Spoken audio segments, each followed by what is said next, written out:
ఈ 4 వంకాయలు మిగిలేయండి. కింద శుక్రవారం 1 కిలో వంకాయలు తెచ్చానా, అవి ఈ రోజు వరకు అలా అవుతూనే ఉన్నాయి. ఏంటో తెలియదు మరి.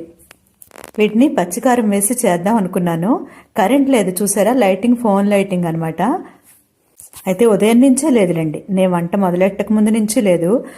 కొంచెం కొత్తిమీర, పచ్చిమిరపకాయలు, అల్లం, ఇంగువ రోట్లో దంచి పచ్చికారం చేయాలని నా ఉద్దేశం అనమాట. అయితే నిజంగా విసుగొచ్చిందండి, ఏంటో తెలీదు. అది ఎంతసేపట్లో నలుగుతుంది చెప్పండి చిన్న రోట్లో. అయినా సరే ఇంకా ఇలా లాభం లేదని చెప్పి వీటిని వేపుడు కింద మార్చాను. నిజానికి ఆ కూర చేద్దామని స్టీల్ కుక్కర్ పెట్టానమాట.